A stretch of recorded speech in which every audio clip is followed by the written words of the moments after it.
Okay, thank you for coming to our webinar, How Children Understand Race and How Parents Can Help. I'm just going to go over a few housekeeping tips. My name is Margaret Horvath. I work in the Parenting Community Engagement Office. So first of all, what I want to say is to use or view the chat box, press the chat icon that looks like a word bubble at the bottom of your screen. Okay, thank you for coming to our webinar, or the black toolbar. To listen to the audio, please make sure your computer or headphone speakers are turned on and the volume is adjusted.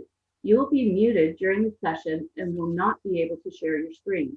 To exit or change to full screen, speaker, or gallery view, click on the top right button or view options from the drop-down menu.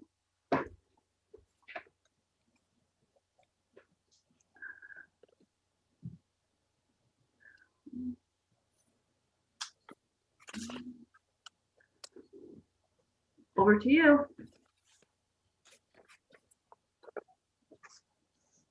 So good morning and welcome everyone. My name is Dee Williams. I'm one of the PIAC co-chairs at Toronto District School Board, the Parent Involvement Advisory Committee. And I'd just like to welcome you all to our session today and just begin with a land acknowledgement. We acknowledge we are hosted on the lands of the Mississaugas of the Anishinaabe, the Haudenosaunee Confederacy, and the Wendat. We also recognize the enduring presence of all First Nations, Métis, and Inuit peoples.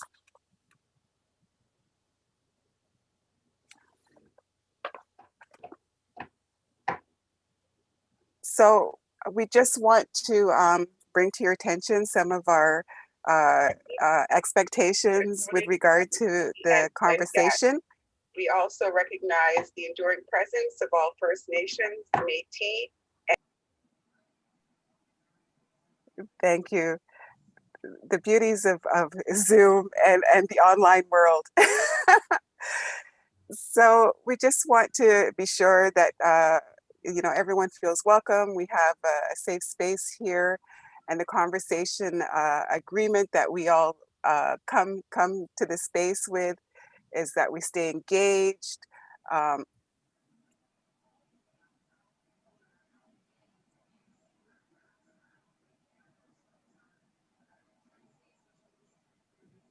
So I think, Margaret, I've done the land acknowledgement. Did you want me to go to the next slide?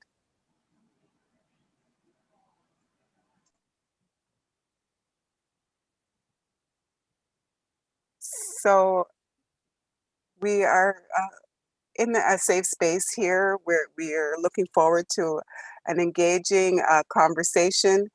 We want to stay engaged, emotionally, intelligently, socially involved in the dialogue. And we understand these are difficult conversations. Experiencing discomfort is a norm. We acknowledge that discomfort is inevitable, especially in dialogues about race, and that participants make a commitment to bring issues into the open. It is not talking about these issues that creates divisiveness, and the divisiveness already exists in society and in our schools. It is through the dialogue, such as what we're going to be having today. And I'll take on this piece, Dee, just to ensure that all our participants, whether you are on Zoom or streaming with us with YouTube, that we ask that as we move through this conversation, that we recognize each of us are at different places in this dialogue. And because we're at different places in this dialogue and we're all entering into this space together, that many of us may be very comfortable, others may be in discomfort. What we've learned in education, that the way that we actually move through challenging conversations, particularly ones around race, is give ourselves the opportunity to sit in our discomfort. And we sit in our discomfort by just enabling our bodies and opening our minds to the possibility that just a moment of that discomfort will enable us to begin to better hear and understand the various issues and ideas that are being presented, and provide us the opportunity to give our body and our brains the opportunity to make that transition. And if you'd go to the next slide for me, Margaret, please. And you'll see this wonderful slide that I love, where it just speaks of what happens to us when we feel a discomfort. You will know something in your body will tell you of that discomfort. You will notice it. Our natural tendency when we sense something different or new, or something that we don't know or afraid of, we tend to resist. But if we walk ourselves through it, what will happen is eventually our bodies and our minds will eventually relax, and we recognize that we're going to be okay. And as we just move through this space, what we begin to happen is that your body will shift, you'll shift, and you'll be able to stay in the space, but also remain open-minded to hearing the various perspectives that may differ from your own. Because once we get to that place of sitting in our discomfort, there's usually an aha moment that eventually comes from it. Thank you, Dee. So I will now turn it over to our Associate Director, Curtis Ennis, just to bring greetings. And then Curtis will be turning it over to Trustee Doyle to do so, to also bring greetings. Thank you very much, Michelle, and good morning, everyone. I am truly excited to be here with you this morning to learn how we can talk to our children about race. This is such an important conversation. I am just excited about the possibility that this brings hope for us in our world, because sometimes when I see what is happening in our world, I get a little bit frustrated and I get a little bit uncomfortable about what's going on in our world with our adults. So I think when we start with our children, I think that brings tremendous amount of hope. And this will help us as parents and as caregivers and adults how to speak with our children about race. I think will create a better space and a better world for all of us in the future. So I am so excited about this journey and look forward to being with you. So thanks once again to Michelle and all the organizers, and from our director, interim director, Karen Faulkner, and all the senior team of the Toronto District School Board. We support you in this great work, and we look forward to what this unfolds. Thank you. Over to Trustee Doyle. Good morning, everyone. I am Trustee Doyle. I'm from Ward 14, Don Valley East, and I am also the trustee liaison for our Parent Involvement Advisory Committee, and a former member of that committee. So I've been very passionate about parent engagement for a long time, and I'm very happy to be here with everyone. I wanted to welcome you all. This is the first in a series of conversations that the Parent Involvement Advisory Committee and the Parent and Community Engagement Office have set up for us this year. It's also just one of a number of initiatives that they are taking in order to expand on parent engagement and connections with our community and families. Some of this is being done through funding through the Parent Reaching Out grant that comes from the ministry. So I'd like to thank the ministry for continuing that funding. And we hope to see continued support for that. I want to give a big shout out to PIAC and the PCO for putting on this series, and especially for today's talk, for pushing us outside our comfort zone to deal with some really, really important work, and giving us the information and resources and time to discuss this not only with ourselves, but this particular talk, teaching us how to have a conversation with our children. So thank you again, also to our keynote speaker, Erin Winkler. Thank you for that. And I will pass the floor back to our PIAC co-chair so that they can introduce her. Thank you so much, Trustee Doyle, for those wonderful words, and Associate Director Ennis as well. I have the pleasure and honor of welcoming our keynote speaker today. My name is Felicia Cito-Lau, and I'm the other co-chair of PIAC, Parent Involvement Advisory Committee. And like I said, I have the pleasure and honor of welcoming and introducing Dr. Erin Winkler. She's the Associate Professor of African and African Diaspora Studies and Urban Studies at the University of Wisconsin-Milwaukee. She's also the author of the book, Learning Race, Learning Place, Shaping Racial Identities and Ideas in African-American childhoods. Today, she will speak on how children understand race and how we as parents can help. I look forward to hearing some tools and learning some tools that I can use to speak with my children on this important but uncomfortable topic. Thank you so much. Welcome, Erin. Thank you. Thank you so much for having me. I'm thrilled to be here. I want to thank everyone in attendance because I know it's one thing to think a talk sounds interesting and sign up, but it's another thing on your Saturday morning to really show up and be present for a conversation that can be difficult. So I really thank all of you for being here. I'm just going to share my screen. And can you all see it okay? All right. So today, again, we're going to talk about how children learn about race and how adults can help. So our outcome goals are to get an idea about how ideas about race form in the first place. It can be a little counterintuitive. To learn about and understand why this starts really young and how it affects all of us. And finally, of course, what adults really are interested in is, okay, what does this mean? What can we do?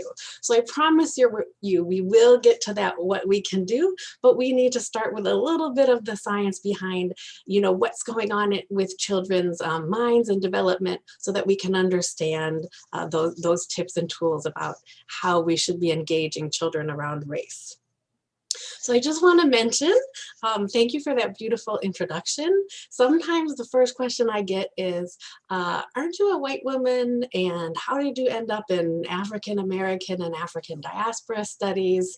And what can you really speak to this issue? And so I just want to mention that I grew up in a Midwestern United States college town. I don't know if you all have heard of it. It's not too far from Ontario, although it's not too far from Windsor. So it's a ways from Toronto, but it's Ann Arbor, Michigan. So it's where the University of Michigan is. And it's a predominantly white college town, more diverse than most Midwestern college towns, but still it was a bit too comfortable in its own sense of being liberal. And so there was a bit of a sense when I was growing up about problems with race exist, but not here. We're liberal and we do a good job.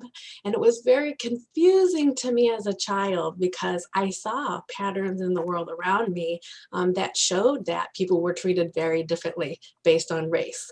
From, reading group placement in elementary school to, which peer groups were followed by police in high school and everything in between. And so I found it very frustrating. It was clear to me that the American rhetoric of a colorblind meritocracy, where everyone can get, as long as they work hard, they can get as far as they'd like in life, that it wasn't really true. It didn't ring true based on what I observed around me, or at least it was more complicated than that.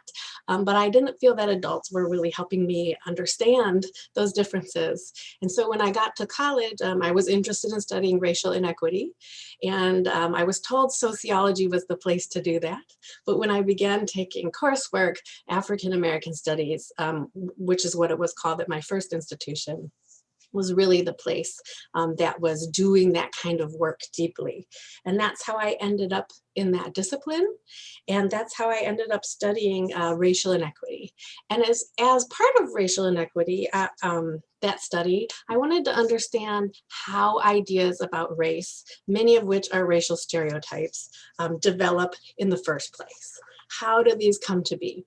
So I want to start our talk together with just 3 truths about racial stereotypes.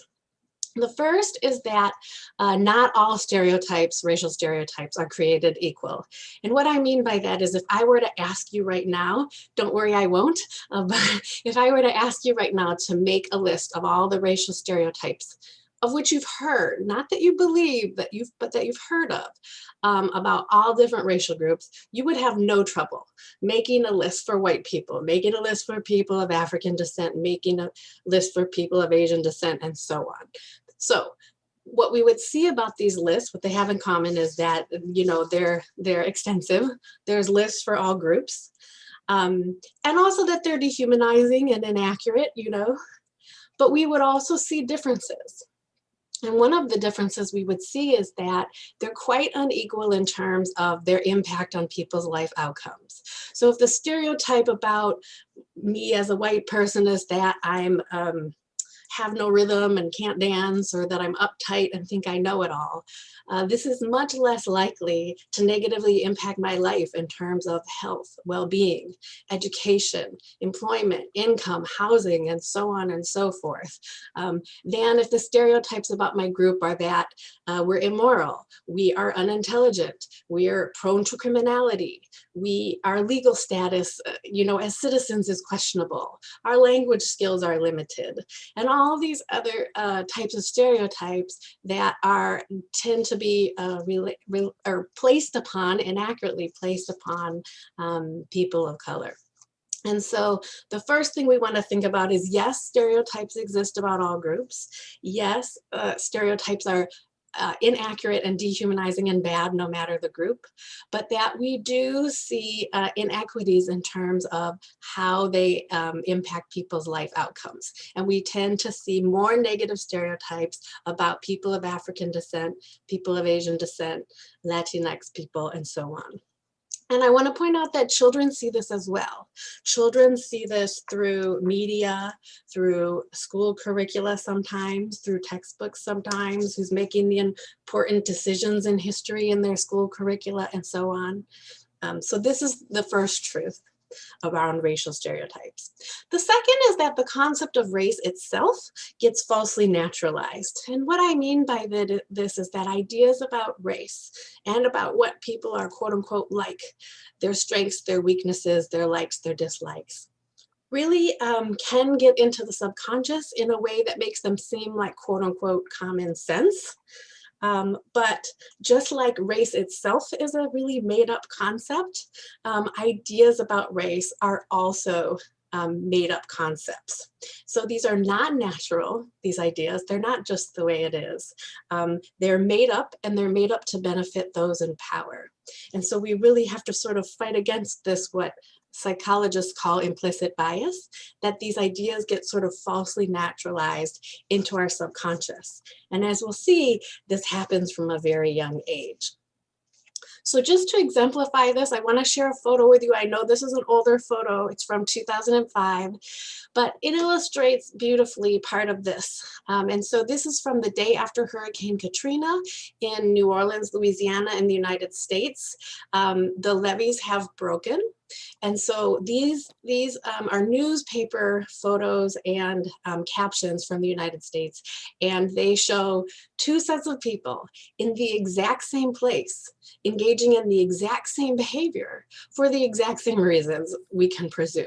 They've stayed in New Orleans, the levees broke, they've become completely flooded, they need food and drink, they cannot go to the store and pay for food and drink. And so they go to the store and they take the food and the drink that they need. And yet you can see in the caption that the person who appears to be of African descent is described as looting a grocery store, whereas the people who appear to be white are described as finding bread and soda.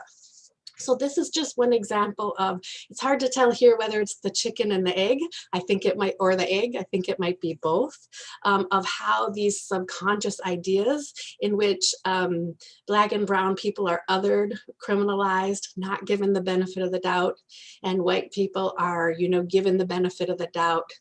Both the origin of these kinds of ideas, because we get bombarded with these kinds of images via media, political speech, schools and curricula and other places, but also they could be the result of that kind of subconscious bias. I don't know the authors of these captions, so I don't know whether a subconscious bias was at play or a conscious bias, but I think it's highly likely.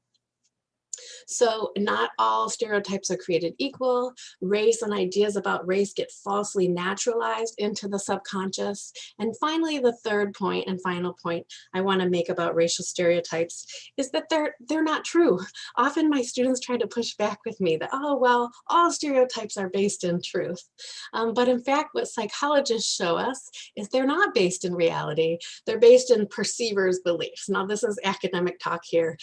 Psychologists call people, perceivers. But really what it means is that once we believe something, even subconsciously, right? If those ideas get into the subconscious, like we talked about in point number 2, once we believe it, we look for it. And what happens when you look for something? You find it. So our brain is doing 2 really tricky things here.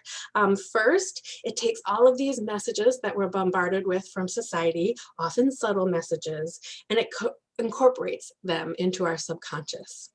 And then second, our brains are really the most comfortable when the experiences we have fit into our existing set of beliefs, our existing worldview. And so what our brains will do is when we witness something that confirms our existing belief system, our existing stereotypes, we say, aha, see, I knew they were like that. But when we encounter someone who doesn't fit that stereotype, why doesn't that shift our worldview? Why doesn't that make us change our ideas? This is something called confirmation bias, where our brain is likely to just explain away those people who don't fit the stereotypes as exceptions to the rule. And so those 2 things, both implicit bias and confirmation bias, are at play and make us think that these stereotypes are true, or we might not actually consciously believe they're true, but research shows that once they get into our subconscious, they actually affect our decisions and our behavior, even if we do not consciously believe them. But these racial stereotypes and implicit biases, they have to come from somewhere. We're not just born with them already in our brains. So how do these beliefs begin?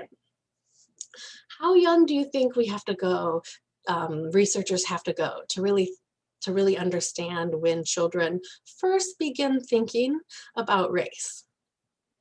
Well, research shows, and stick with me here, don't turn away from me on this very first point. Research shows that infants actually categorize people by race by 3 to 6 months of age. Now, I don't want to lose you here. Categorization is not the same as racism. We're not saying that infants are bigots. And also the other question people often ask here is, how the heck do you know what a 3-month-old is thinking about race? So the researchers who do this work, initially in the 1990s, the youngest they tested was 6 months. And then in the early 2000s, researchers went younger. And so that's why the range here says 3 to 6 months, because researchers have found this consistently in infants by 3 months. And they do this with nonverbal tests of how long infants gaze at a new face, a face of someone they don't know, who's the same race as a primary caregiver versus someone who's a different race than one of their primary caregivers. And so this is how researchers know that infants are categorizing people by what we would call race. Obviously, 3-month-olds don't have a sophisticated concept of race as a social construct, but that infants are beginning to categorize by 3 to 6 months. But categorization is not the same as stereotyping. And so researchers have found that it's actually when 2-year-olds will start using racial categories to reason about people's behaviors, but still not necessarily along the line of existing stereotypes. And so this kind of research gives young children scenarios, and asks them, why do you think this person behaved in this way? And one of the things that research shows that children will raise, in addition to other characteristics of the person, is skin color. I do want to be clear here that I'm not equating skin color and race. Our social and political concepts of race are much more complex than skin color. But again, young children, toddlers, are not engaging that complex notion of race. They're more thinking along the line of skin color. So, but again, this reasoning does not necessarily reflect societal stereotypes in thinking. It's just that we understand that kids start to see this as a potentially significant category, socially organizing category for behavior. And I'll explain more of that in a moment. And then finally, research shows that 3 to 5-year-olds will begin to express bias based on race. And I'm going to go a little bit more into a study about this in 2 slides in the future. So if that doesn't sound quite right to you, stick with me for a minute.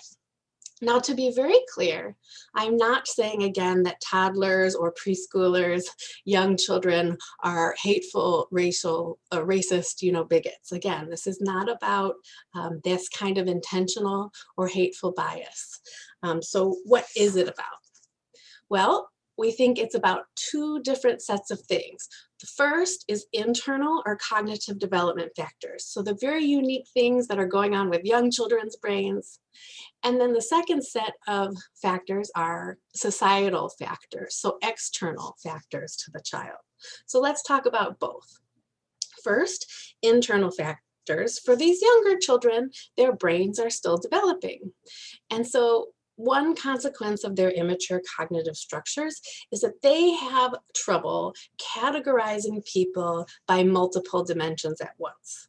And this leads to something that researchers call transductive reasoning, meaning if people are alike in one way, they're alike in other ways.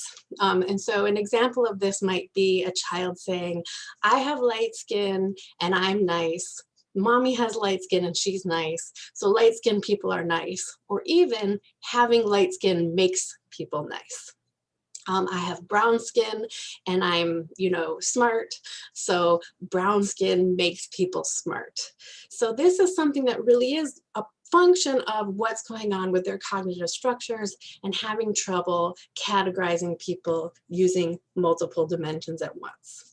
But what this doesn't explain is why, if we were just saying it was this internal factor that would cause what we call in-group bias towards one's own group, we would expect to also see children, having bias based on things like height or left-handedness or whether or not someone wears glasses. And yet we don't tend to see the same kinds of strong biases based on those kinds of categories as we do for skin color in young children.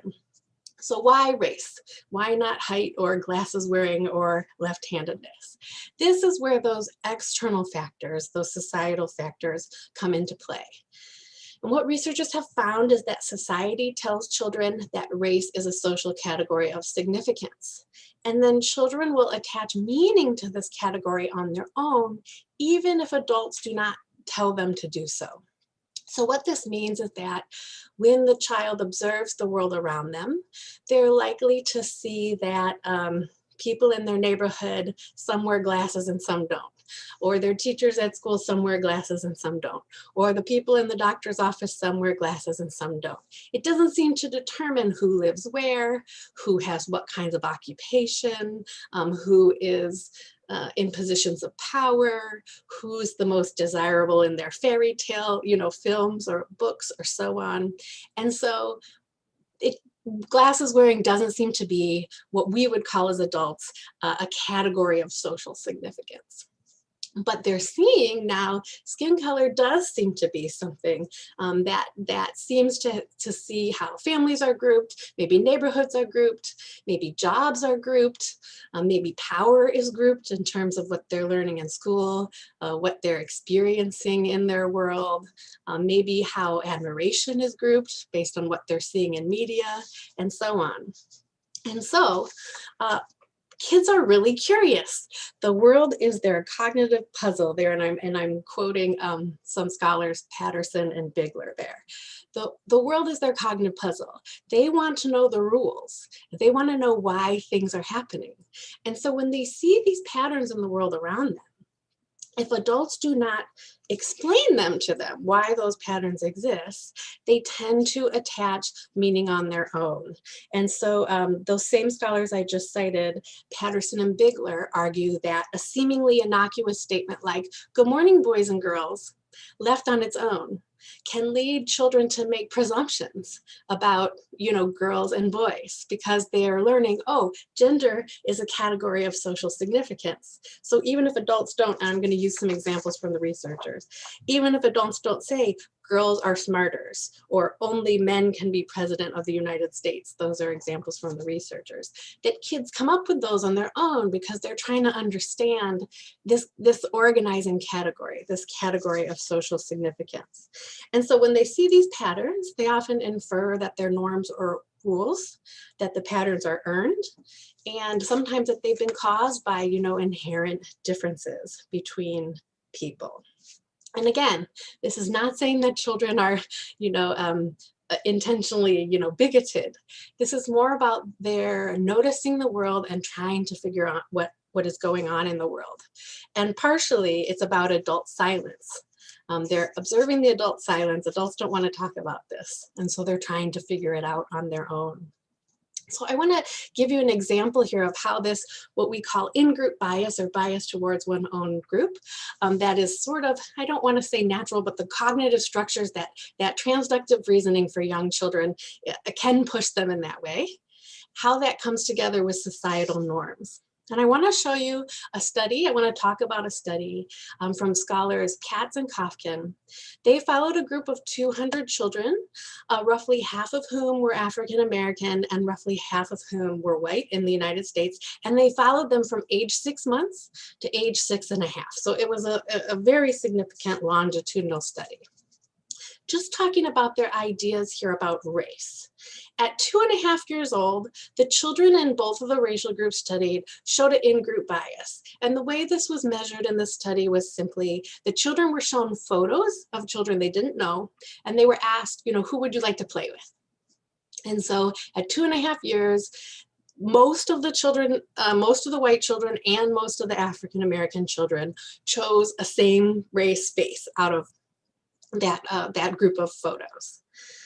However, just 6 months later, at 3 years old, a significant majority of both the white children and the African American children were showing a pro-white bias, meaning now not only the white children, but also the African American children were choosing a white potential playmate. At 5 years, that pro-white bias held, but it had decreased slightly for African American children. Now, this study, which was done in the late 90s, has been replicated multiple times. Oops, sorry about my animation there. It has been replicated multiple times. So I wanted to give you a non-US study here. Another one done in 2011 in suburban London, England, found similar things. So scholars don't think this was a one-off sort of specific to this place or this time of this initial study. So, and also the reason scholars think societal norms are coming in here really is that white children in these studies rarely show anything other than pro-white bias.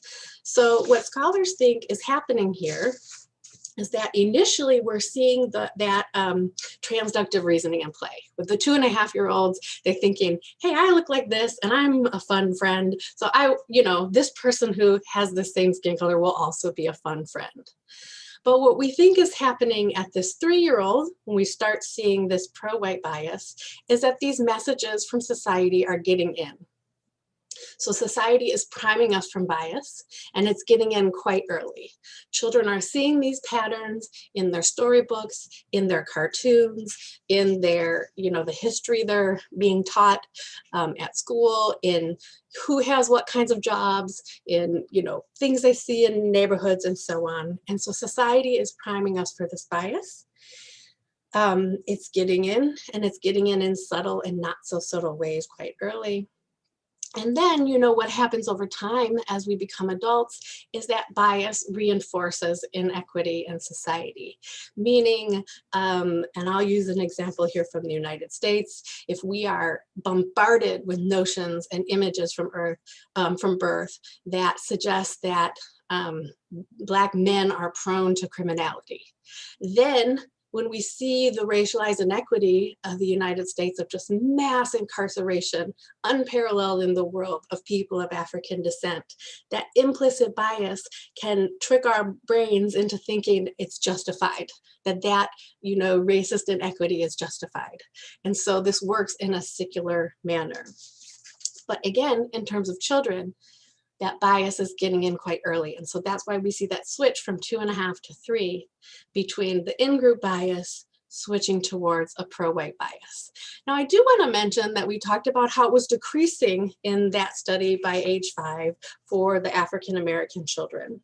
And the reason researchers think we see this, of course, and I'm sure the parents of color on this call are not surprised by this, is that families of African descended families, Asian descended families, Native families, Latino families are working against this, right? They know that this societal bias exists, and they're working to try to counter this in their children's thinking.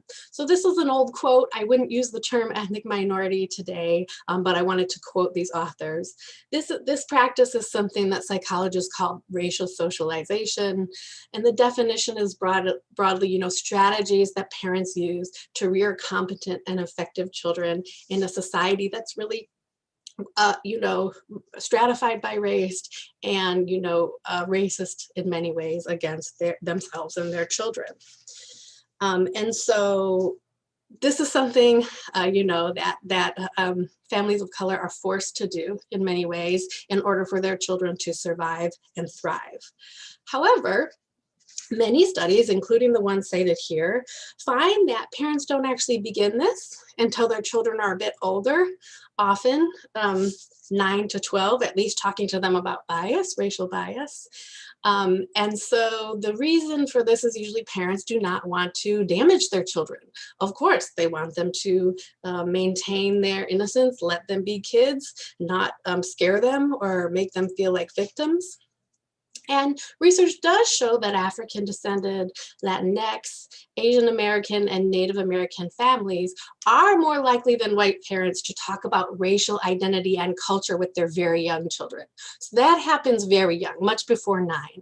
The thing that doesn't happen so much until 9, roughly, is the average in families of color, and often doesn't happen at all in white families, is talking about those racial inequities, helping their kids understand racism, or at least these differences that they're seeing in the patterns in the world around them. And again, it's understandable. Families want to help their children in a way that is not scary and that really buoys them. But what we know is that children are already seeing these patterns in the world around them. And they are making presumptions in the face of adult silence, helping them understand why these patterns exist, that they exist because of unfairness and not because they're earned. We do see children, they want to solve that cognitive puzzle, they want to know the rules, and it appears that in absence of adults helping them understand these patterns of inequity, they are in fact interpreting them in many ways as earned or deserved, and therefore internalizing them in some ways. I don't want to make it sound simple. This does not mean that children of color hate themselves. This is not what I'm saying. This racial pride, identity, culture focus certainly counters that. But more that children are looking at the patterns in the world around them, trying to understand them. Those patterns seem to privilege whiteness, and trying to understand why those patterns exist. And so this is why silence backfires, adult silence backfires. Children's ideas are forming early. Societal messages are already getting in. So adults, we want to protect children, and that's why we tend to not talk about these things with young children. But the messages are getting in. Children are observing patterns in the world around them, and they're trying to solve that cognitive puzzle. And they often presume that these are rules or earned unless they're taught otherwise. Now, this is for young children. I know many of you have older children, and so this is really about how these ideas first come into play. But don't worry, the tips will also be talking about how this plays out with older children. And I'm happy to answer questions about that as well. Now, the tendency for school curricula is to teach primarily about racism in the past. Hopefully this is not true in the Toronto school district, but it tends to be true that when children are formally being taught about racism, it's in the past. And this counterintuitively actually reinforces prejudice in children. It's not adults' intent, but what it tends to be is that the takeaway message for children is this used to be a big problem. thank goodness, you know, in the United States, it would be like, thank goodness Martin Luther King took care of it, or thank goodness Rosa Parks took care of it. But either way, it's that, you know, thank goodness we've moved past this and that now we're all equal. And the outcome for children is they tend to think of like, okay, we used to be unequal, now it's fixed, and now we're all equal. And so when children see inequities in the world around them, although this is an adult's intent, it can be that they think now those are earned because those problems have been solved. And so when we only teach about racism in the past, it actually tends to increase racism in children or prejudice in children. Also, it can be difficult for children to recognize how racism manifests itself today if they're only taught about historical forms. So if, you know, if they're only taught about enslavement, or if they're only taught about public lynchings or things like this, then, or they're only taught about, you know, fire hoses being turned on children or whatever it is, then that is what they recognize as racism. And again, when we talk about implicit bias and racial inequities today, it's not necessarily so open, obvious, or even intentional. And so this is another reason why this can reinforce prejudice in children if they can't understand or recognize how racism manifests today. So what can we do? I'm just going to take a sip of water. Excuse me. I focused disproportionately on young children so far, both so that we can understand the origins of racial thinking, and because adults tend to struggle more with the idea of how to talk with young children about this. However, the tips I'm going to give now will apply to children of all ages, and it's just going to be a matter of adjusting for the age, the cognitive development of the child in your life. And also, these tips will have to be you know, tailored to the child's specific situation, their racial identity, their racialized context of their neighborhood, their school, their family. But I do think that these 7 broad tips are tips that can be adjusted for any of the children in your lives. And if you have specific questions about that or how to do that, we can also talk about that in the Q&A. And I do want to say that I will also give a resource sheet that I hope the district will be able to share with you, places where you can do additional reading and find some great additional resources that will be more specific for the children, the situation faced by the specific children in your lives. So my 7 tips. The first one, of course, is we have to work on ourselves. I promise you, I know that seems like a little bit of a cheat since it's not about children. I promise you the other 6 are specifically about children, but I do think this is really, it has to be the first step. And the reason for that is that if we do not understand or feel comfortable talking about these issues with our peers of our same age, it's going to be very, very, very difficult to talk with young children or even older children in age-appropriate ways. And so the first thing we have to do is to get comfortable talking about this with other adults.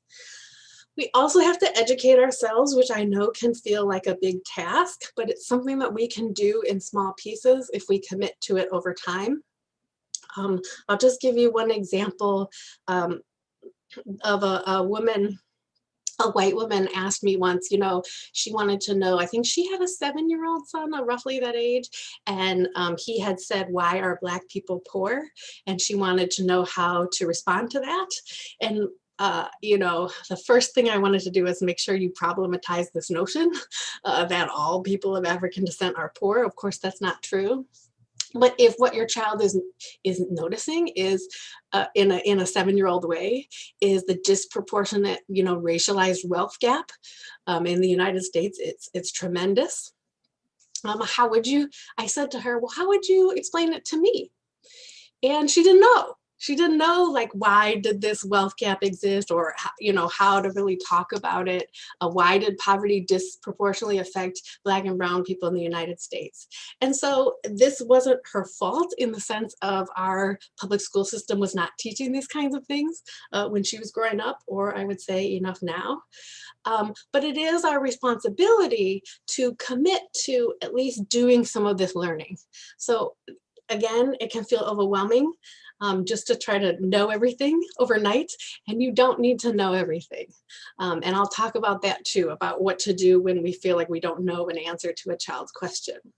But we do need to work on ourselves first, making this, you know, concerted, ongoing effort, practicing, talking about this, and learning about it for ourselves. Okay, now on to the tips that are really about children. So number 2 is to normalize anti-racist talk. So once we start, we want to make sure, and for many of you, I know, number 1, you've already done that work and you're doing that work all the time. So that's great. Once we've normalized talking about race and racism with adults, we also need to make sure that we're normalized talking about race, racism, racial identity, racial inequity with kids and young people. We need to avoid silence. I think we've talked about why silence is a problem, both because it means that children do not understand why these racialized patterns are existing, and they're attaching meaning on their own. But it also teaches them that actually it's not cool to talk about this stuff. That's not okay to talk about it, which will often ironically leads adults to think that kids are colorblind because they say, oh, she didn't talk about it, or, oh, she was pointing out her friend on the playground and she talked about the color of her shirt, or, you know, the length of her hair, but she didn't mention her skin color. And adults often think this is a sign that their child doesn't notice race. But really, it's more of a sign that they know that adults don't want you to notice race or talk about race. We also want to avoid using colorblind language. So sometimes a child will ask about race. An example that Beverly Tatum uses in her book that I can share with you is about a young child in a grocery store, a young white child in a grocery store who sees a person of African descent and says, you know, why is their skin dirty? And the parent uses colorblind language. So they shush the child, or sometimes parents will just say things like, we don't want to make her sad. We don't want to hurt other people's feelings. We want to be nice, these kinds of things that didn't actually address, you know, the racialized part of the child's question. And so again, what this does, it doesn't teach kids that mom doesn't care about race or that race doesn't matter. It teaches kids that mom seems to be really uncomfortable when I bring up things about race. And so again, we want to show kids that it's fine. And research shows actually that parents are quite comfortable talking about gender openly and gender stereotypes and gender inequity with young children, but not to the same level with race and racial inequity.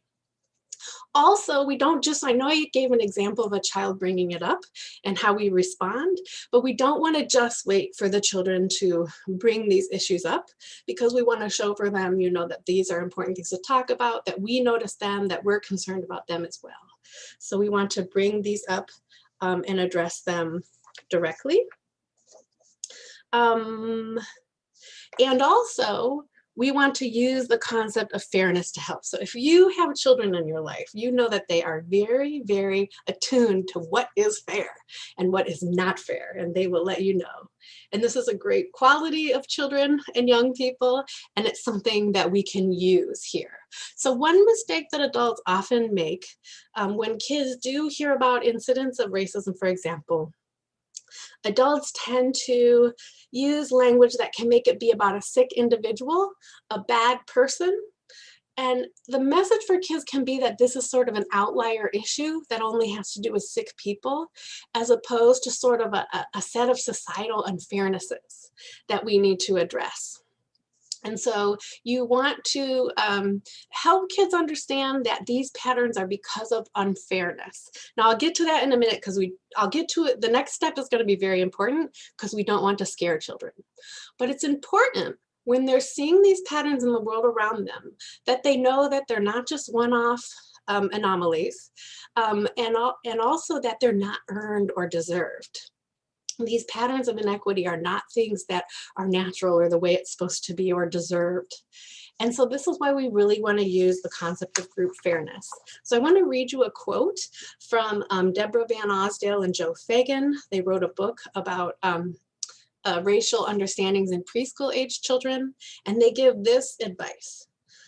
Talk about the fact that the social world we live in is often unfair to people of color simply because they are people of color, and that persisting racial, ethnic inequalities are unjust and morally wrong. Make it clear that racial ethnic prejudice and discrimination are part of a larger society that needs reform and not just something individuals do. Now, two things you might be saying. One, how do I do that with my kids? So we'll get to that. And then two, you might be saying like, gosh, that's a lot of heaviness to place on a young child. So I'll get to that in a moment. But first, I want to give you an example here. I live in Milwaukee, Wisconsin. It's a highly segregated city, which is not unusual for the Midwestern United States, unfortunately. And a white mother of a white child who was 4 years old at the time asked me a question. They started their day on the east side of Milwaukee, which means on the shores of Lake Michigan. So this is a desirable part, of course, anywhere to live right on the shore on the water is desirable.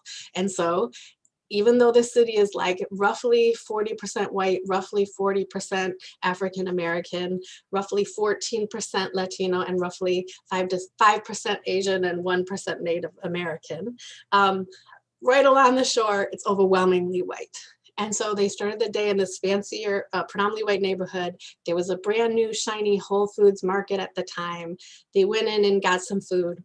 And then they drove through a major east-west thoroughfare called North Avenue that goes all the way out to the western suburbs, but goes through an overwhelmingly African-American neighborhood.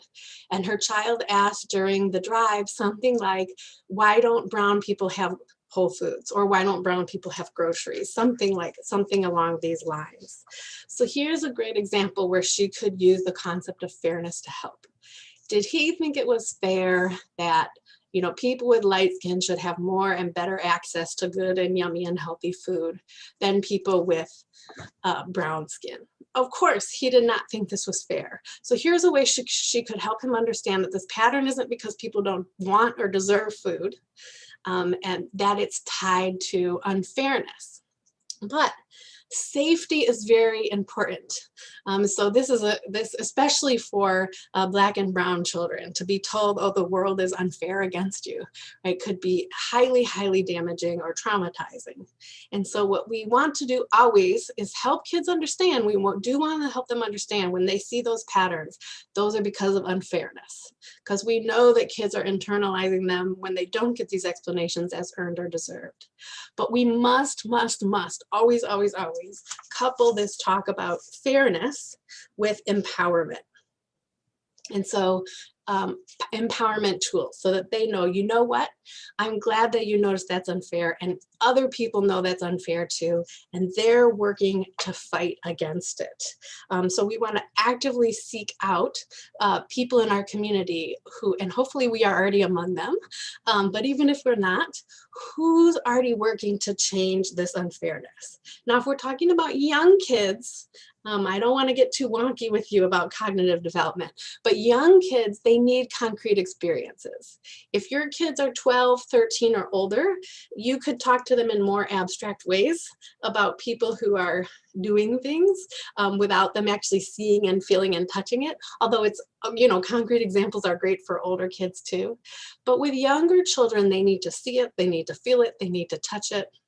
And so we want to show and involve kids. So in the example I just gave you, this mother could say to her child, Miss Venus Williams of Alice's Garden here in the neighborhood also believes that it's unfair that people don't have access to fresh and healthy food. And can we go and meet her and hear from her about what she's doing and help weed the garden? Or that's just one example, of ways in which there's people in our community who don't think this is fair either, and they're working on it. And so this is an important way to empower children. And also make sure that you think about now, we going to be part of this work. And this is part of that. This is a societal responsibility. This isn't about, you know, individual people being mean or nice. This is about society working to change things. The fourth point is that it's really important to connect the past with the present. So as I mentioned, when we focus on racism in the past only, this actually increases racial bias for children. And so we need to help explain how racism from the past still affects us in the present. And so when you see something happen in the current moment, try to help children understand where it came from and why it's a problem. So an example I could use that I know is an issue in both the United States and Canada in very public ways is the issue of blackface. And so let's say a child says, you know, I put green makeup on my face to be the Incredible Hulk for Halloween and nobody said it was wrong. So how come, you know, this kid over here can't put brown makeup on his face to be this famous person he admires? And so here's something where we could just help children understand. You know, a long time ago, white people used to put brown makeup on. It was called blackface, and they did it to make fun of people of African descent. And even worse, they did it to try to make it seem like people of African descent weren't as human as everybody else, and that they even maybe didn't deserve to be free. And this was wrong, and it caused a lot of inequalities and unfairness. Remember that unfairness we talked about? This was part of that unfairness. And so even today, it's not okay when people do this, because we have to remember what has been the effect of that. When people did that a long time ago, before mom was born, you know, before your grandparents were born, it was meant to hurt people of African descent and make us seem like they were not human. And we still see today some people acting like Black lives don't matter. And so we want to make sure that we are showing that Black lives matter, and we would not do something like that. And this is why your Hulk makeup is not the same as this person putting brown makeup on their face. So even with young children, you can help them understand how and why racism in the past still affects us in the present.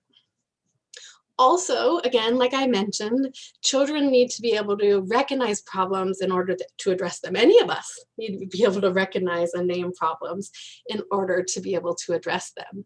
And so if we can only recognize what racism looked like in the past, we can't recognize and fight against how racism manifests itself today. Some of that is still very open and obvious and looks a lot like racism in the past, but a lot of it looks quite different. It's more subtle. It might not even be intentional. And so that's important as well. Now, one question I often get is, okay, how do I help a really young child understand this sort of past effect? I can't say to young children like, well, institutional racism has been built into the home loan because home loan process because of federal government policies, right? You've lost a 4-year-old there, and you've probably even lost an 8-year-old there. But even with young children, there's ways we can do this. So I like to use what I call a spiderweb activity, where you give a group of children, they each get their own, ball of yarn or ball of string. And you ask them, you give them an empty room and you say, okay, I want to see you make a spider web. And they run around the room and they go over and under and they all get tangled up their strings. And when their ball of string is exhausted, you say, great, you made an excellent spider web. Now let's untangle it. Well, they start working on untangling it and they see that untangling it is a lot more difficult than tangling it up in the first place. And that's when you can say, you remember that unfairness that we talked about? It was tangled up before I was born. It was tangled up before your grandparents were born. It was even tangled up before your grandparents' grandparents were born, which is like ancient history to them. They can't even conceptualize that, right? And you say, but we've learned about a lot of people who have done some untangling. And you can name some historical figures they've learned about in school. She did some untangling, they did some untangling. But just like our spider web, untangling this unfairness It takes a lot of time and it takes a lot of effort. And so we are still untangling today. And remember, we went down to, this urban farm and met Miss Venus Williams, and she helped us out, for example, in that example I gave before. She's doing a lot of untangling. And what are the ways that we can do some untangling in our everyday lives? So even with little kids, you can help them understand this effect of the past, so that they don't think of it separate or gone. Now, the only downside of the spiderweb activity is they might come to you and say, well, Mom, I finished untangling, so we've solved racism. And that's when you can just say, well, unfortunately, that unfairness we talked about, it's even more tangled up than our spiderweb. And so that's why we have to still work it on untangling. Okay, we're getting there. Thank you for your patience. The fifth tip, of course, is to model. So the truth is, we are teaching children about race all the time, even when we're not talking about it. So sometimes I think we have the notion that if we're not speaking about it, we're not teaching about it. And that's why I try to avoid, in titles of my talks, sometimes people want to say how to talk to children about race, and talking is important, but I always want to use the broader term teach, because we teach in many more ways than just, talking, than just verbal messages. So think about what choices you're making about their environments and your environments. So who are they seeing moving around in different kinds in their world every day, whether it's home, whether it's school, whether it's a religious institution or a community, whether it's their physician's office or their grocery store or whatever it is. What are they seeing, and might you need to help discuss some of those things with them about what they're seeing. And also, they're witnessing you react to racialized situations when they come up. So how do they see you? Do you clam up? Do you shut down? Do you get angry? How do you respond? And they're watching you. You're modeling for them. Also, if you're sending any of these kinds of do as I say, not as I do messages, kids aren't buying it, right? They are onto that and they're not buying it. And so if you say, it's very important to have a diverse group of friends, but then they see that, you only have people of your own race over to the house, they say maybe it's not that important to her or to him or to them. And so that's why we really want to think about what kinds of messages, the things we're doing, the environments that we're choosing, what kinds of messages our kids might take away from that, even if they're not our intended messages, even if they might be a misconstrued message, how might it be received by the child? And then also, I know I said, before, a lot of times adults, parents, teachers, they're worried about engaging issues of race because they're worried about not having the right answer, or not knowing the answer, or saying something wrong and making things worse. And so they choose silence. And here is where I want to say, kids are, well, first of all, we've seen why silence is not the right route. But kids, they will understand and respect if you say in the moment, maybe your child asks you something and you don't know how to answer. It's fine to say, I feel frustrated, or I feel upset, or I feel sad, or I feel angry that I don't know the answer to this. And the reason I'm frustrated is because I think I should have learned about this in school. And I think the reason I didn't learn about it is because of some of that unfairness we talked about before. And so I really want to learn about this. I'm glad you asked me, and let's learn about it together. So you're modeling for them a respectful engagement and a brave engagement with these kinds of issues. It's important to help kids process and prepare. And so we want to help children process their feelings about racial inequity. So talk with your child about how they felt, if they experienced or witnessed some of this kinds of racial inequity, racism, some of this unracialized unfairness. You can talk to them about how you felt when it happened to you, or when you witnessed it, and help them think about how they might react, respond, engage when they witness or experience things like this in the future. And that is up to you as the parent, of course. You know your child and you know how you want them to respond or engage or not engage. But But even just the process of talking to them and helping them prepare, regardless of you know, how, you know, what you tell them to do, is very helpful in this. So you want to help them think about strategies that they can use in their everyday lives. And I'm not trying to be vague here, but this will really depend on your own child and their age, their racial identity, their school environment, their home environment. And so I'm happy to answer sort of things more specifically in Q&A, but it's just important to be doing this kind of processing with them. The emotional side, essentially, you know, there's an intellectual side to understanding race and racism, but there's really an emotional side. Just as our presenters today started with talking to us about that emotional side, but we want to also talk with our kids about that. And I will say that asking questions, my favorite question to have in your back pocket for kids, and honestly, sometimes for adults too, this can be useful, but just this question, what makes you say that? So if a child says something, and it sounds to you like maybe a racialized idea, maybe a bias, just asking, you know, what makes you say that? What makes you think that? Or that's interesting. How do you come to that idea? Because this will really help you understand their thinking. And sometimes as adults, we misunderstand a child's thinking. So I'll tell you an example about a young Latino boy who had told his parents that he wanted to be white. And his parents were super upset because they had been teaching him racial and ethnic pride, you know, his racial identity. They really reinforced this at home. And so they were devastated, understandably, that their young child would say this. But using the what makes you say that question, it turns out his thinking, not surprising cognitively for a child of his age, was that he wanted to be a physician. And he had only ever seen white physicians. And so his thinking at the time was, okay, well, to be a doctor, you have to be white. So I need to be white. That's the first step. And so it wasn't about, you know, hating himself or internalizing, you know, negative messages about his own group.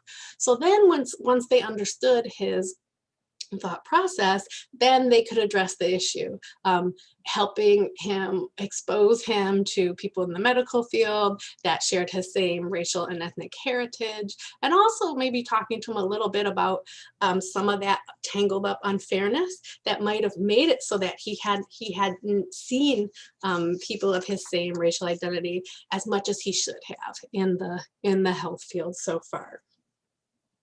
And then the last tip I'll give is a really, really important one, and it works for children and teens of all ages, and it also works no matter their racial environment.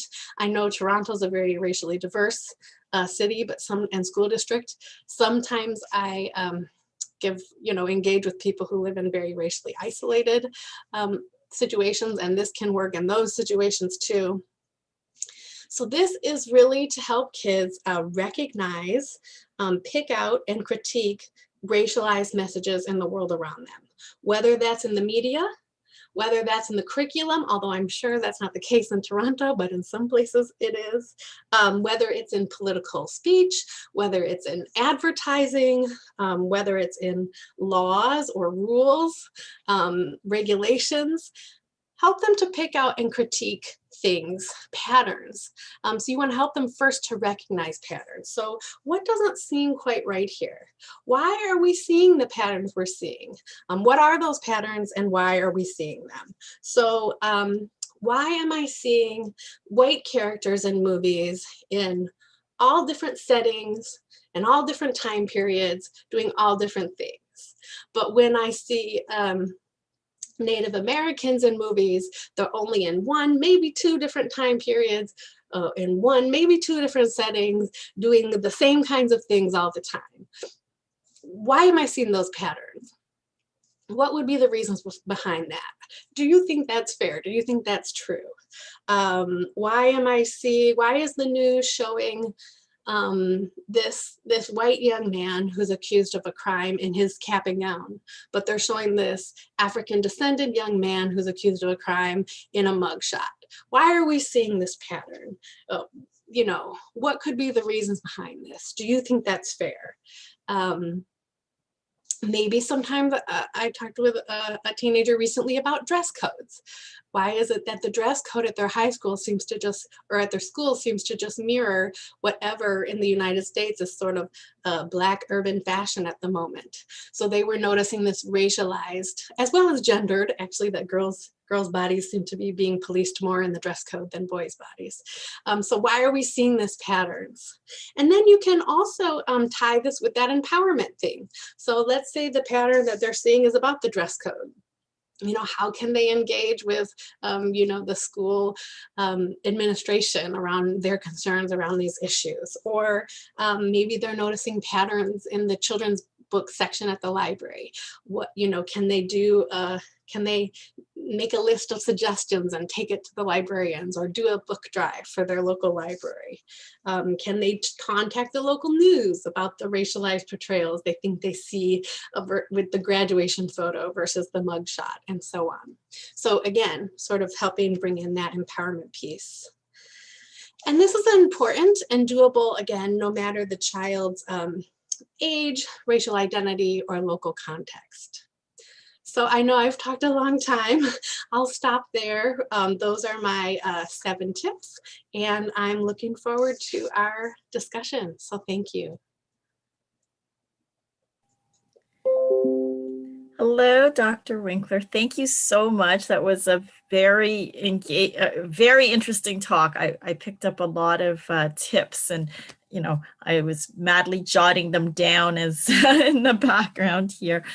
We do have a question in the Q&A, and I encourage others, attendees, to please go to the bottom of your screen and click on the Q&A icon and enter in your questions.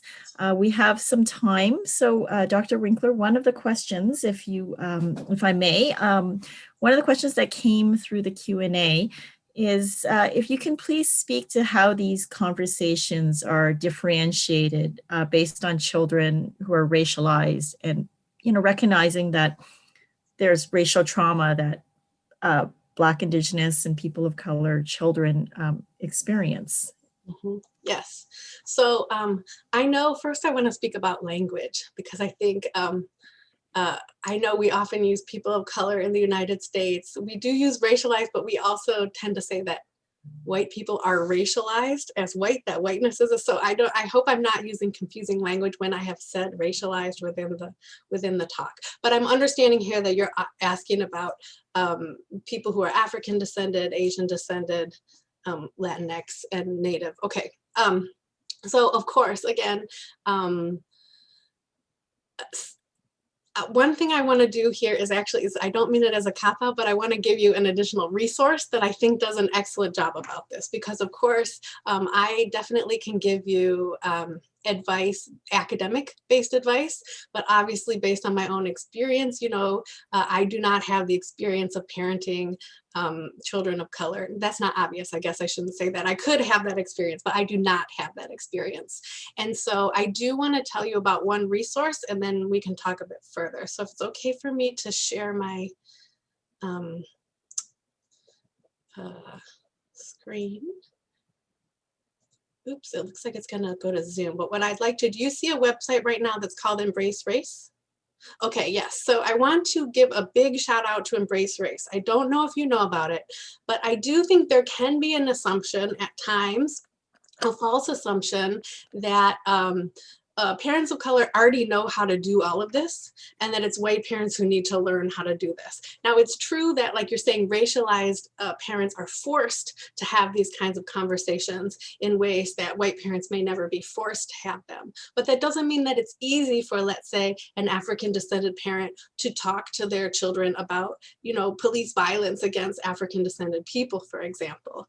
And so I bring this up because Embrace Race is a fantastic website that recognizes this, centers, not exclusively, but centers racialized experts, and centers the kinds of questions that you're asking here. And so if you look at their resources, you can browse by topic. Here's one right now upcoming that was like managing racial stress for young children. So I think I really want to say, there's specific ones: raising multiracial children, raising Black children, raising healthy Muslim children, raising white children, transracial adoption. And also they have all of their webinars. Let's see. Let's see if I can, I'm just going to look at this one. They have all of their webinars, their resources, their historical webinars. You can go and watch them. So they have articles, webinars, and they have specifically ones that will be helpful to you. So like the one I just mentioned about talking to, again, in the United States, we tend to say Black, not exclusively, but often it's because of the trying to sort of focus on the political nature of how Blackness is constructed in the United States. So supporting kids of color amid racialized violence, supporting Black boys to thrive at school, in my skin, right? So you might, I think, find some very specific things, not Black enough, not Mexican enough. So I really think that this website is excellent for really getting into some of these specific kinds of questions. I'll also point out that the Center for Racial Justice in Education has a whole list of resources for talking to kids about race, racism, and racialized violence. And in there, I really like to share with you a interview by Howard Stevenson. He's an interview with Howard Stevenson. He's a psychologist with just decades of expertise in this. And he is, I don't want to be incorrect, I think he's somewhere in Pennsylvania, at a university in Pennsylvania. And he talks a lot about this too. And he also talks from not only his academic experience, but his own experience as an African-American man having raised young African-American children. So I'm not sure, do you want to read me the question again? I'm not sure if I answered it. Certainly. The question was how these conversations are differentiated based on children are racialized, recognizing the racial trauma that BIPOC children experience. Yes. Okay. So I think part of the issue is really thinking about children's, like we said, that empowerment piece. Because the one hand, if we put off these conversations, which we might want to do to protect our children because of this trauma and also because of the consequences for racialized children, it could be devastating to a sense of self. It could potentially make them feel like, why try, if the world is going to be unfair to me. So it could lead to hopelessness and these kinds of things. And so the empowerment piece is very important. If we don't have the conversations at all, though, which is the other alternative, we do know that these ideas from the society around them of racialized inequity or of privileging whiteness, or that whiteness is better in some ways, can affect the children. So silence doesn't protect them either. I think the biggest thing to think about is what are the children's, making sure that you focus on safety in an age appropriate way. So I mentioned the book, it's an older book, but it's a good book. Have any of you read this? Why Are All the Black Kids Sitting Together in the Cafeteria by Beverly Daniel Tatum. I mentioned it earlier when I said the grocery store example of the mother shushing her child. I mentioned that because she, the title of the book is really a question she said she would get a lot from adults. And so that's why she titled the book that. But she goes through different age groups, and there's a chapter on younger children, and she gives specific examples for how to talk to, she's an African-American woman, and she talks about raising her own 2 sons. And she talks about how to talk about traumatic things, like she gives the example of enslavement, talking about this with her own son, in ways that that are age appropriate and protect their safety and well-being, which I think is partially what this question is about, right? For white children, there might be shame involved, but that's not quite the same as, that's not at all the same as fear and trauma, both the generational trauma, the contemporary trauma, and also fear that this will be happening to you or people that you love. And so I really do recommend that book. There's a chapter on the early years, but there's also a chapter on adolescence and adulthood that can answer some of those sort of specific concerns. Thank you.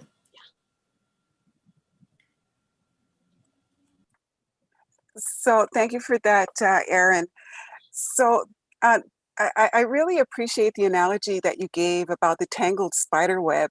I think that was like really, it could be like really relevant, especially to younger children, in kind of getting a grasp on the complexity of the discussion.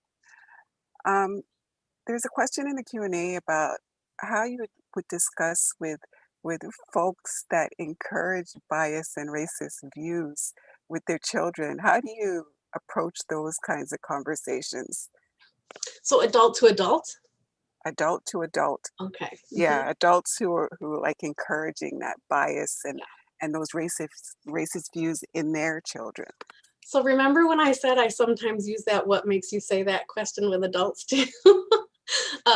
I'm bringing that in here, and here's why. What we know, just from those of you who are educators, what we know from the science of teaching and learning, what we know from pedagogical research is people learn best when you start with where they are.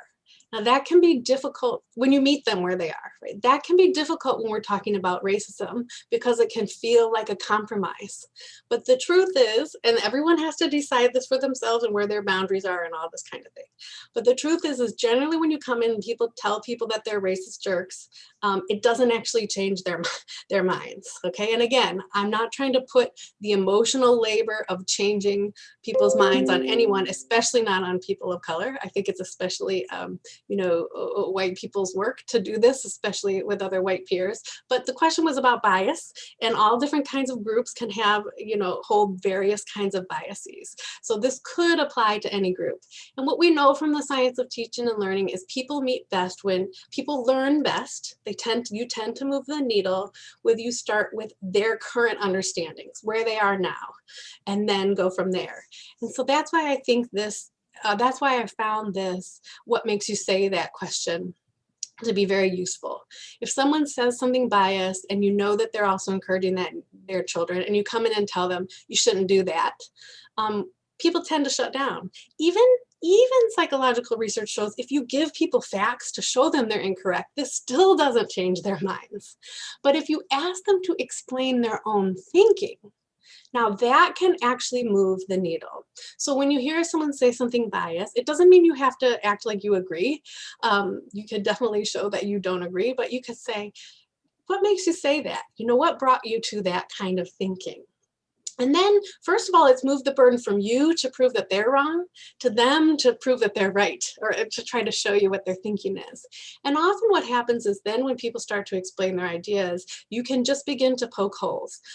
So I'll tell you about one very unpleasant airplane ride I had where the white man sitting next to me asked me what I did, and I said I was a professor, and he asked me what I taught, and I told him I taught African American studies, and he just started saying all kinds of racist stuff.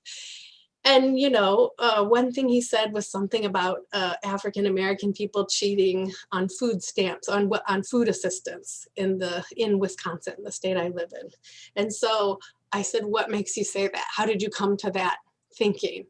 And then he had to explain, well, he'd seen this particular thing in this grocery store, and he'd seen this thing in this other grocery store. And I said, okay, so you've witnessed two, sounds like you've seen this twice. How many people do you think are on food assistance in the state of Wisconsin? And did you know that most people on food assistance are, in the state of Wisconsin are white? And do you think it's possible that, as with anything, most people who engage in it are doing it for the right reason? And, this is just not a perfect example, but as he's talking, I'm just sort of asking questions and, putting some counterfacts in when I think he's maybe got incorrect information. Now, I'm not saying that he left that plane ride having his mind totally changed, but generally the research will tell us that he's more likely to change his mind over time with that kind of engagement than with, basically telling him that he's wrong. Now, again, that's a lot of emotional labor to ask people to do, and everyone has to decide for themselves whether, to what extent you can engage with that at any given moment. But that's my advice in terms of engaging in other adults on these kinds of things. And if you have a personal relationship with them, then that, that trust is likely to go a long way, and they're listening to you. But use that question, how did you arrive on that? What makes you say that? And flip it over from you having to have all the information to prove them wrong to their having to explain their own thinking. Okay, thank you. Thanks, Erin. I have another question here in the Q&A. This person's a parent of a white child in the system, in the TDSB. This child's 5 years old, and she's asking if she can get some improvement on her dialogue when she's talking to her child about race. And specifically, she finds it's hard not to talk about people of other skin colors without feeling like I'm making them seem like they are, quote, other, end quote. This person says, I try to talk about how we are all people with feelings, etc., under our skin, but could you maybe give her some suggested dialogue on how she may talk to her child about this? Yeah, so this is a really important thing for all of us. So I'm trying to get us to be more comfortable talking about race, but there are ways of talking about race that are problematic, that are a problem, that can be othering. I'm just gonna, so the first thing that popped to my mind, and if anyone loved this book, please don't be angry with me, but I remember reading this book called The Time Traveler's Wife. It was probably a few decades ago. But I remember there was a scene where they hadn't talked about the main character's racial identity. They hadn't talked about anyone else's racial identity. And there's a scene in the book where they say the Indian doctor. And I keep waiting for it to be relevant that the doctor is Indian, because perhaps it is relevant, right? We don't need to whisper and pretend, actually Tatum talks in this book about her students saying like, there was a woman and she was black, like it's a secret. So we don't need to pretend we don't notice race. But at the same time, in this context, right, where no one's race gets mentioned, but then the Indian doctor's race gets mentioned, and then it doesn't end up being relevant in the story, this is othering. It is normalizing. I think what was happening in the book was the other characters were presumed to be white. And that was a normalization of whiteness, that people are white, that's the standard or that's the norm. And then, if they are not white, well, I have to mention it. So I don't mean to be libeling that author. This is a memory from a few decades ago, but that's an example here. It's like there are ways in which, depending on how we're noticing or talking about race, we can, in fact, be doing something where we're normalizing especially whiteness, and othering other groups. But we want to remember that noticing race is not a problem, and kids are noticing race.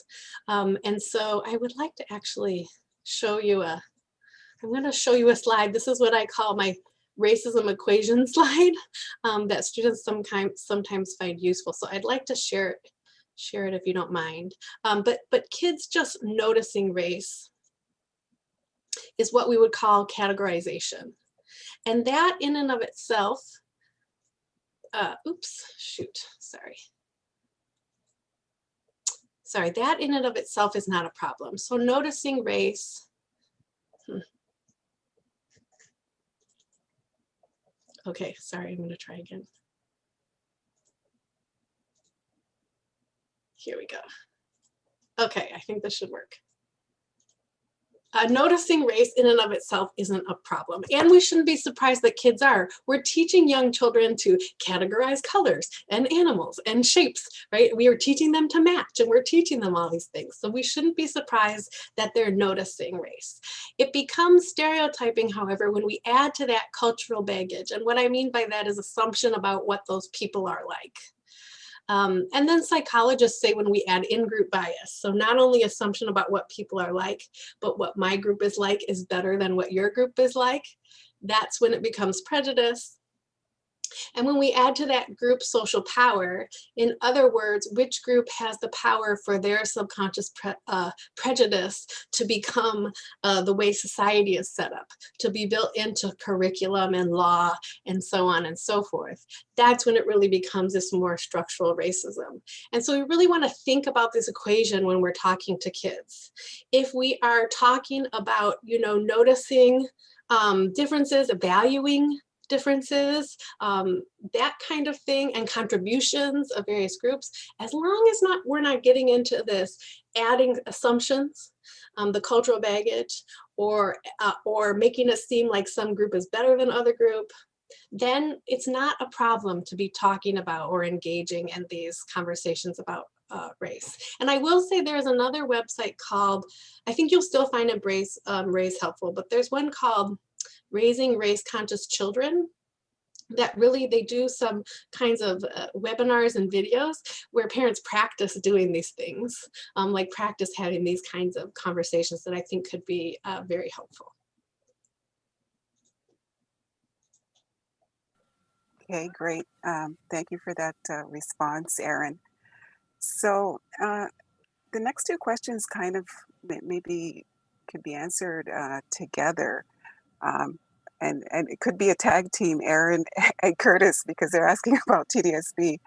So in recent years, the TDSB has done good work teaching elementary school students about residential schools. Are teachers also discussing current affairs in elementary classes to help ensure that students understand that racism in Canada still exists? Thinking in relation to Dr. Winkler's point on the school curriculum focusing on historical racism. How are we supporting our teachers to engage in discussions on race? If I may, Dee, I would offer that indeed a lot of our teachers and educators in the Toronto District School Board are talking about the current events in order to deal with issues of race and oppression. Certainly issues around, for example, most recent events around Capitol Hill, that sparked a lot of conversation in many classrooms from, the youngest learners right up to our oldest learners. And that was something that I know was widespread throughout the district.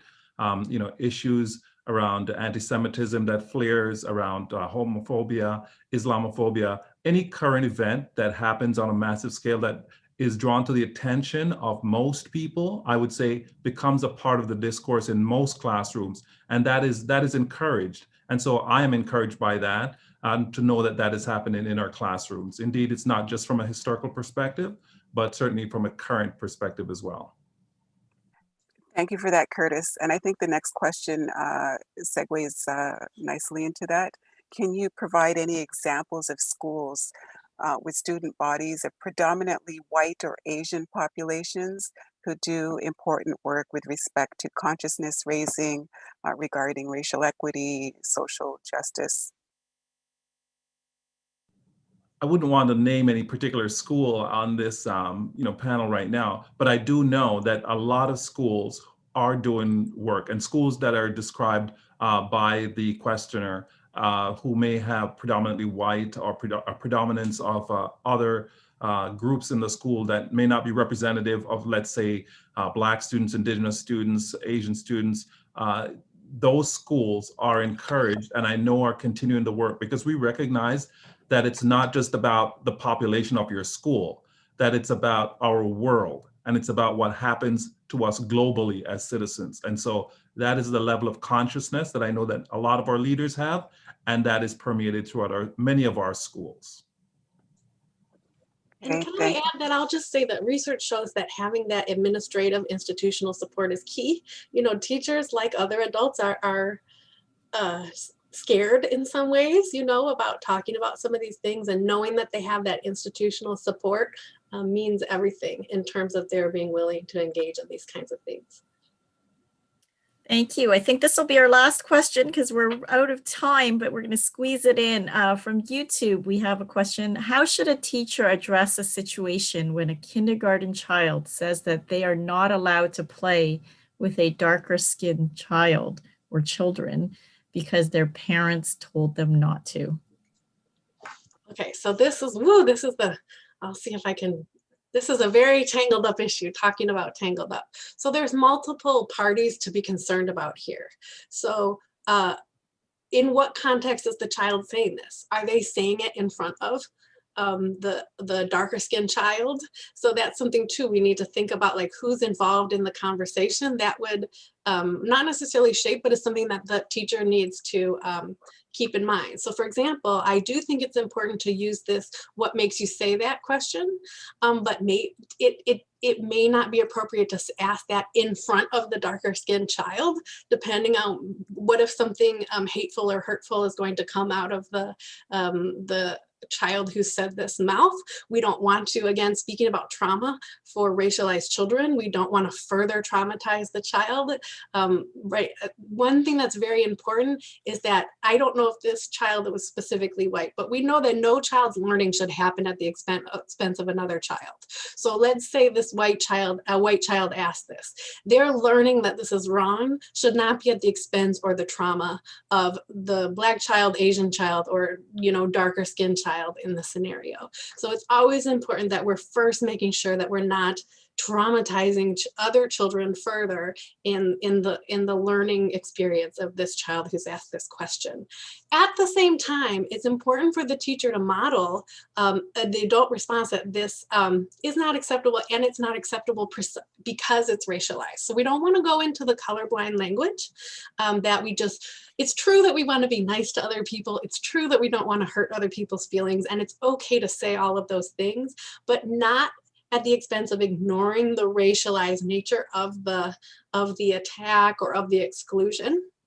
Because again, what we've shown that does is it just teaches kids not that race doesn't matter, but that adults won't talk about it, you know, that it's a really taboo topic. In fact, they see it really does matter.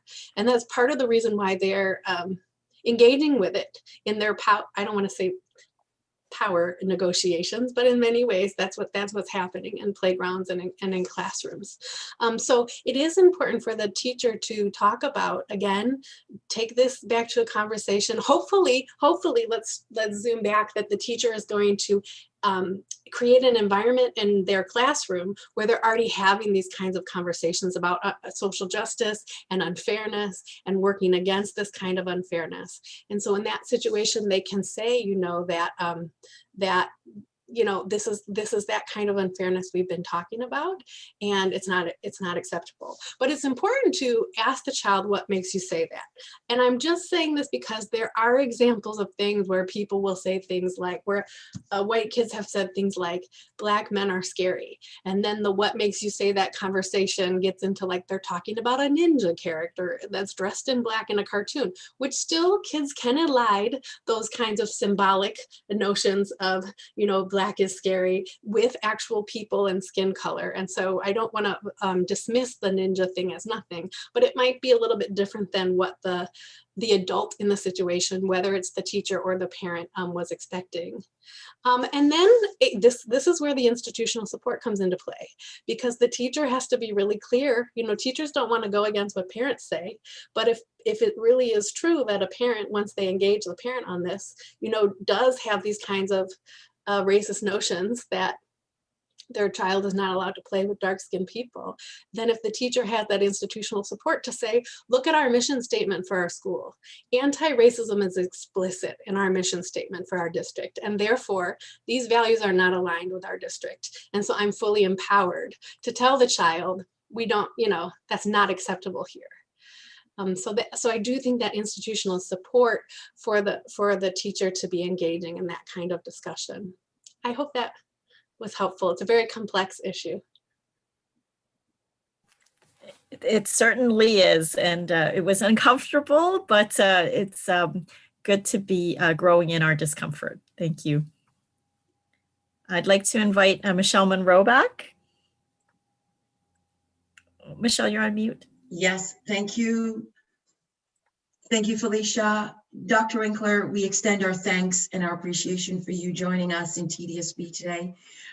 We thank you for outlining some key tips for parents, caregivers to begin to think about. So for those who are having this conversation, you've encouraged them to continue the conversation. For those who have not started it, you've outlined clearly why it's important that we start it even when we are not comfortable with it, but also the encouragement for us as the adults or the adults in our children's lives to find a place where we are comfortable to begin. But I also heard you say clearly, sometimes we need to go do our own research. We need to do a little homework. We need to just go to Google and Google it. We can Google how to talk to our kids about race, and we'll get multiple resources there. So I want to thank you so much for being with us and providing us with the information. For those who are joining us, please note that we have recorded the session and we will be posting it on our conversation series page, but also on the PCO's YouTube page. For those who are streaming on YouTube, we will be posting it.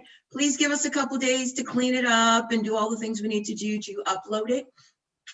We know this conversations about race is not an easy one, but we know that it's happening with our children, whether as adults we choose to have it or not. And we're encouraging different forums for this conversation to happen. And I know in our district, I posted in the chat, we have very clear procedures and guidelines for staff about how we're working to create very safe and healthy anti-racist spaces for children and staff and our parent community. So there are links to that on our website. We encourage our staff and parent caregivers to take a look at it. We have clear guidelines around discrimination in our district. So we also encourage parents to be aware of what that looks like and what steps you have the right to take in our district when this occurs. And I also want to encourage you that this was the launch of our conversation series. We have multiple more series upcoming. February 4th, we'll be talking about racialized trauma provided to us by Dr. Charmaine Lane. So we want to talk to racialized parents about what racism can and is doing to racialized children. We want you to know what some of the tips are to how you can pay attention to it, but also what strategies you can be engaging to ensure our children are supported. So stay tuned to our conversation series so you'll be able to follow us because we have some great things coming up. We'll be doing Screenagers 1 and Screenagers 2 coming up in March because we know what's happening online in this era. And we want to be sure as the parent caregivers that we're in those spaces and having the right dialogue. So please stay tuned with the conversation series. But I also know that February we will be launching African Heritage Month in our district. So please stay tuned for that. There'll be a great launch. And so there's so many conversations happening in our district and we encourage it. And we encourage that every parent giver begins to have these conversations. So thank you for joining us on this Saturday. We wish you a wonderful day and look forward to seeing you on February 4th for our next series. A special thanks again, Dr. Winkler. A special thanks, Trustee Doyle, our PIAC co-chairs, Associate Director, and I'm going to extend a special thanks to Margaret and the staff in the PCO who continues to work diligently behind the scenes where nobody sees them to make sure these things can happen. So thanks to everyone and have a wonderful day.